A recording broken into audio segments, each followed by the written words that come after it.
ထိုင်းလမ်းဘေးမြစ်တော်ထဲကသွေးစွန်းကြောက်ခဲ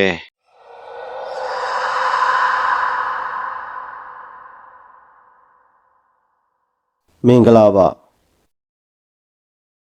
မစ္စတာနိုင်မဲမြန်မာမှကြိုဆိုပါတယ်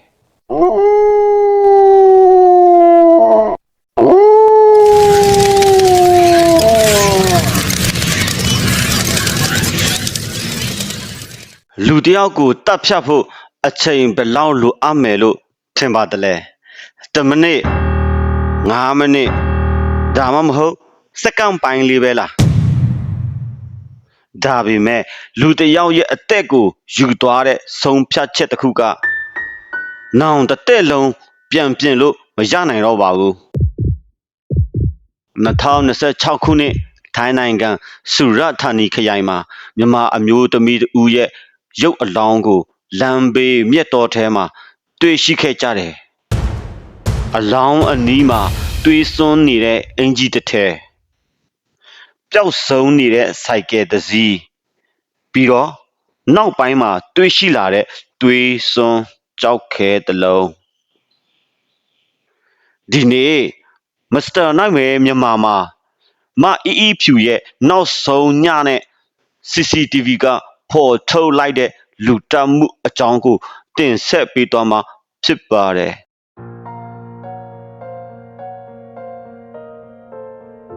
အလုတ်သွားမဲ့မနေ့ခင်တစ်ခုဇွန်လ3ရက်နေ့မနေ့9နာရီဝန်းကျင်စုရဌာနီနာခွန်စီသမရလမ်းမကြီးတစ်လျှောက်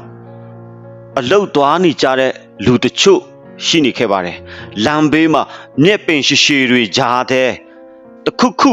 ထူးဆန်းနေတယ်လို့တတိထားမိခဲ့ကြတယ်အစပိုင်းမှာစွန့်ပစ်ထားတဲ့အထုပ်တထုပ်လို့ထင်ခဲ့ကြပါတယ်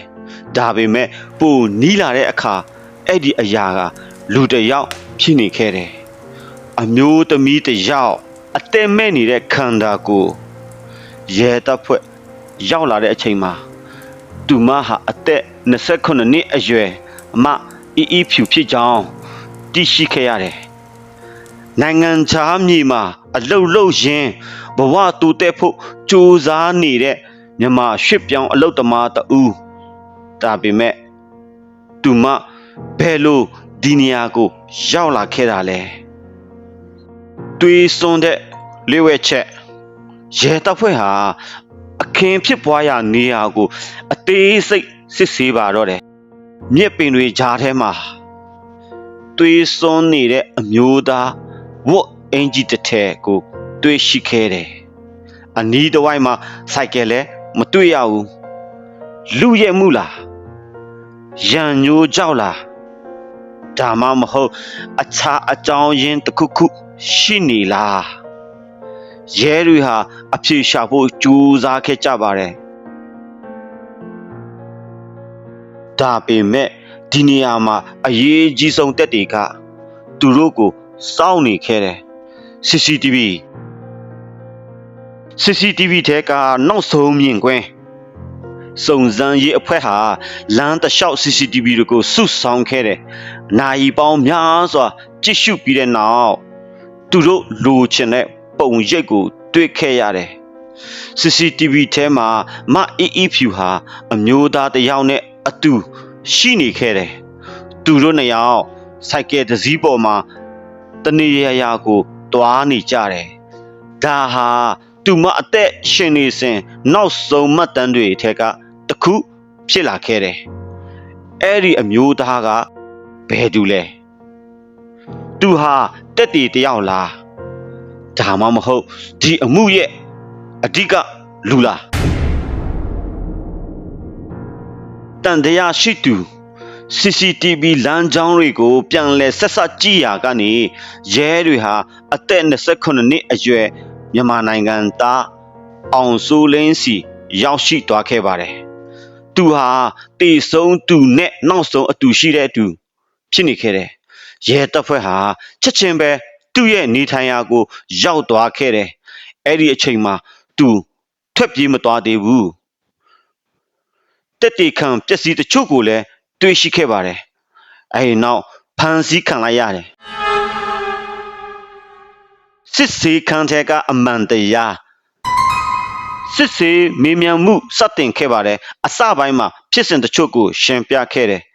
နောက်ပိုင်းမှာတော့သူနဲ့မအေးအေးဖြူဟာအတူတွေ့ဆုံခဲ့ကြောင်းဘီယာတောက်ဖို့ထွက်လာခဲ့ကြောင်းဝန်ခံခဲ့ပါတယ်ဒါပေမဲ့အဲ့ဒီနောက်ပိုင်းမှာအခြေအနေတွေပြောင်းလဲသွားခဲ့တယ်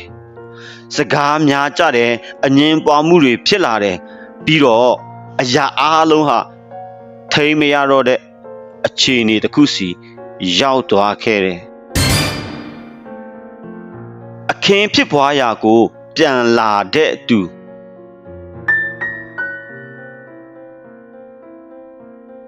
True crime မှာသူစံတဲ့စိတ်ပိုင်းဆိုင်ရာအချက်တစ်ခုရှိတတ်ပါတယ်ပြစ်မှုကျူးလွန်သူတချို့ဟာအခင်းဖြစ်ပွားရာကိုပြန်လာတတ်ကြတယ်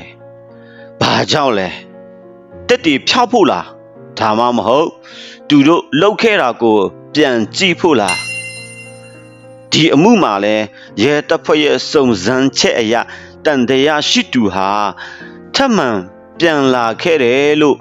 သိရပါတယ်ဆိုင်ကယ်ကိုမြောင်းချဲတွန်းချခဲ့တယ်တက်တီတွေကိုပျောက်အောင်ကြိုးစားခဲ့တယ်ဒါပေမဲ့သူမတိခဲ့တာက CCTV ကင်မရာတွေဟာအရာအားလုံးကိုမှတ်တမ်းတင်ထားပြီးသားဖြစ်နေခဲ့ပါတယ်တွေးစွန်ကြောက်ခဲရဲတပ်ဖွဲ့ကအခင်းဖြစ်ပွားရာကိုပြန်လဲစစ်ဆေးခဲ့တယ်အဲ့ဒီအချိန်မှာအရေးကြီးတဲ့တက်တီတစ်ခုထပ်မံပေါ်လာခဲ့ပါတယ်မြောင်းထဲမှာတွေးစွန်နေတဲ့ကြောက်ခဲပြီးတော့တေဆုံးသူရဲ့ဆွဲကြိုးဒီတက်တီတွေဟာအမှုရဲ့ဘေဒီအပိုင်းအစတွေကိုတစစီဆက်ဆက်ပေးလာခဲ့ပါတယ်ဒီနေ့ဒီအချိန်ထိအမှုဟာဥပဒေလမ်းကြောင်းအရဆက်လက်တွားနေစေဖြစ်ပါတယ်ဒါပေမဲ့မအေးအေးဖြူအတွက်တော့အရာအားလုံးပြီးဆုံးသွားခဲ့ပါပြီအိမ်ကိုငွေပြန်ပို့ဖို့မိသားစုဘဝတိုးတက်ဖို့နိုင်ငံခြားမြေမှာရုန်းကန်နေခဲ့တဲ့လူငယ်အမျိုးသမီးတယောက်ရဲ့အိမ်မက်တွေဟာလမ်းဘေးမြက်တော်တစ်ခုထဲမှာပဲရက်တန့်သွားခဲ့ရပါတယ်